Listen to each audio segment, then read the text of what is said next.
Bienvenue au cours de la cristallographie et la cristallochimie. Dans ce cours, il y a deux parties, la cristallographie et la cristallochimie. Comme introduction de la partie 1, la cristallographie, ou plus précisément la diffraction des rayons X, est une méthode de caractérisation des solides cristallisés. Il s'implique dans divers domaines d'application, à savoir la chimie, la physique des solides, les sciences des matériaux et tout récemment aussi la biologie. Avant d'avancer, il est très important de revoir la symétrie cristalline, déjà vue en partie en S4. Pour rappel, une opération de symétrie fait passer le cristal d'une position initiale à une position finale identique.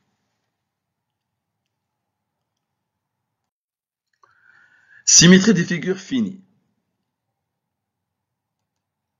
On distingue les opérations de symétrie directe et inverse.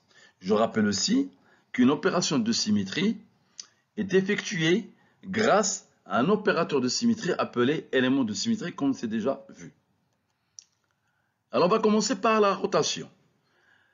La rotation est une opération de symétrie qui ramène la figure en coïncidence avec elle-même par simple rotation d'un angle de 2π sur n autour d'une droite appelée axe de symétrie. Ça, c'est l'opérateur de symétrie, bien sûr. Elle est notée grand A, indice n, ou tout simplement n. N, je rappelle que c'est l'ordre de l'axe. N doit être normalement une valeur entière. On va prendre l'exemple de l'axe d'ordre 2. Dessinons un trièdre direct, X, Y, Z, O, bien sûr. Dessinons une ligne droite représentant l'axe d'ordre 2. On va représenter aussi un point quelconque de coordonnées x, y, z et on va réaliser la rotation autour de cet axe. Bien sûr, on va choisir un ordre, soit dans le sens des aiguilles d'une montre ou bien dans le sens contraire d'une montre. Et puis, on va suivre l'évolution de ce point-là qui va arriver ici. Quand on lit les coordonnées, on trouve les coordonnées de ce point équivalent deviennent moins x, moins y, z. Ceci dit, l'opération de symétrie rotation autour de l'axe de 2π sur 2 est égale à π me transforme la coordonnée du point que j'ai choisi ici au début de x, y, z à la coordonnée du point équivalent moins x, moins y, z. Dans un repère autonormé, l'opération axe 2 parallèle à l'axe z est représentée par la matrice MA2 telle que. Alors, comme vous pouvez le constater,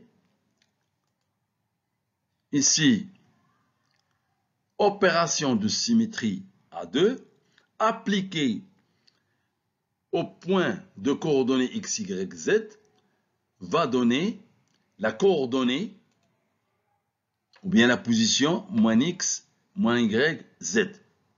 Ceci va se traduire par la matrice MA2 équivaut à moins 1, 0, 0, 0, moins 1, 0, 0, 0, 1. Les positions x, y, z et moins x, moins y, z sont dites équivalentes. Pourquoi? Parce qu'elles se déduisent les unes des autres grâce ou bien par l'opération de symétrie. Le tableau sur cette diapositive regroupe les axes de symétrie directe avec leurs symboles, leur représentation et leur terminologie. On va passer maintenant à l'opération de symétrie inversion. Elle s'effectue par rapport à un point qui est le centre d'inversion au centre de symétrie et qu'elle est notée I. En général, il est situé au centre de gravité d'une figure donnée. On va reprendre notre repère dans lequel on va mettre le centre I, qui est le centre, c'est l'origine, et aussi un point dont les coordonnées sont x, y, z. Alors, en effectuant l'opération de symétrie inversion par rapport au centre I, on va trouver un point équivalent de coordonnées moins x, moins y, moins z. Comme auparavant, la matrice de passage de la coordonnée x, y, z correspondant au premier point choisi au point équivalent de coordonnées moins x, moins y, z va s'écrire ainsi. Moins 1, 0, 0, 0, moins 1, 0, 0, 0, moins 1. Donc, pour représenter symboliquement le centre de symétrie, on le fait bien sûr grâce à un point. Ça, c'est déjà vu en S4. Passons maintenant à la réflexion. Il s'effectue par rapport à un plan miroir noté petit m. Reprenons toujours notre repère x ou y, z. Dessinons un plan miroir de cette façon-là et prenons un point quelconque de coordonnées x, y, z. Le symétrique de ce point par rapport au plan va donner un point équivalent de coordonnées x moins y, z. Alors, on va chercher aussi la matrice de passage correspondante à cette opération de symétrie-réflexion. Donc, x, y, z donne un point équivalent de coordonnées x moins y, z. Donc, la matrice de passage, ici, mm, c'est 1, 0, 0, 0, moins 1, 0, 0, 0, 1. Et comme vous avez déjà vu en S4, la symbolisation des plans miroirs, bien sûr, dépend de l'emplacement vertical ou horizontal du plan miroir. On a les symboles suivants. On va voir maintenant les axes de symétrie inverse. La rotation inverse est une combinaison de deux opérations de symétrie, à savoir une rotation de 2π sur n autour d'un axe de symétrie, d'ordre n bien sûr, suivie d'une inversion par rapport à un centre I. L'axe de rotation inverse est noté a n bar ou n bar. Exemple de l'axe de rotation inverse 2 bar. Prenons toujours notre repère x ou y, z. Dessinons un axe vertical parallèle au z, l'axe d'ordre 2, et prenons un point quelconque de coordonnées x, y, z.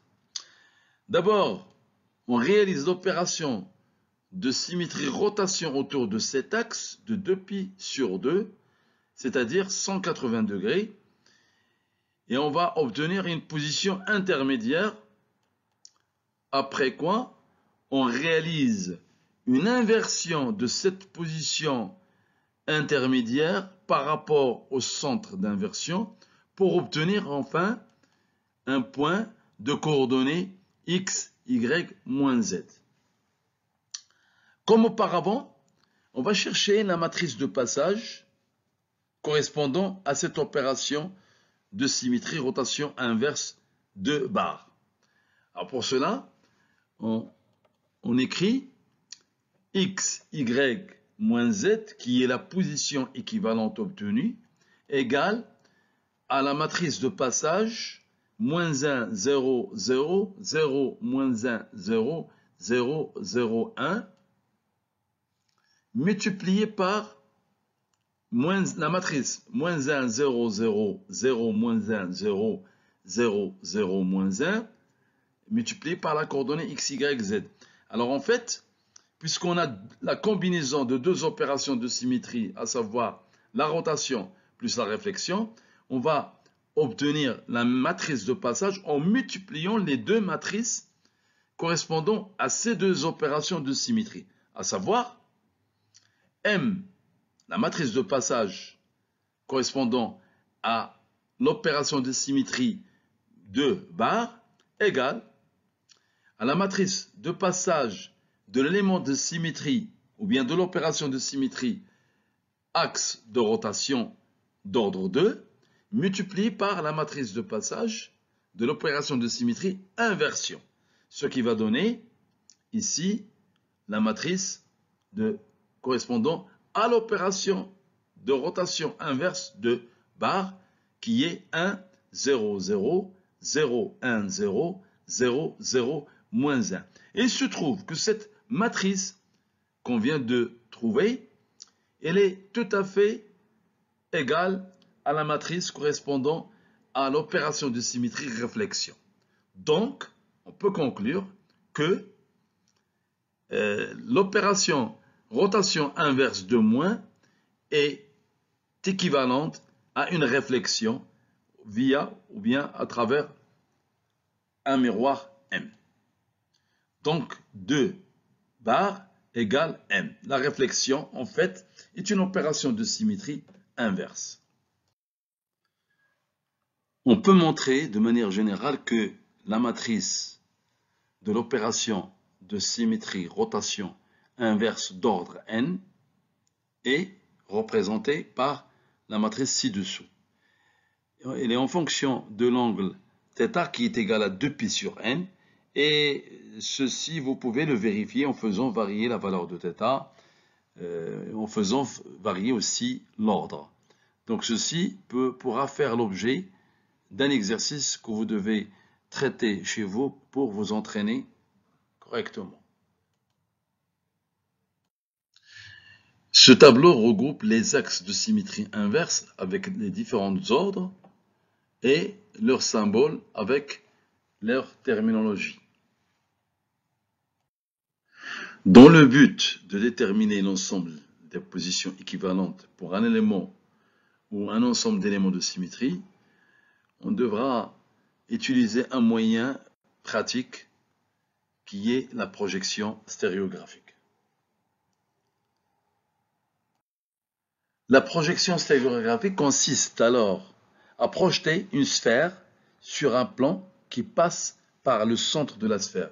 Il s'agit du plan équatorial. De ce fait, la projection stéréographique va permettre de donner une meilleure représentation de l'ensemble des points équivalents obtenus par les opérateurs de symétrie.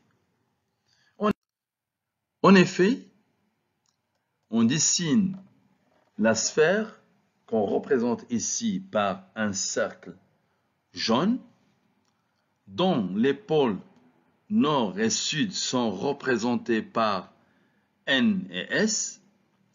Le plan équatorial, c'est le plan qui est médiateur de la sphère. Prenons maintenant un point P1 situé sur l'hémisphère nord de la sphère. En reliant P1 à S, on obtient la projection de P1 sur le plan équatorial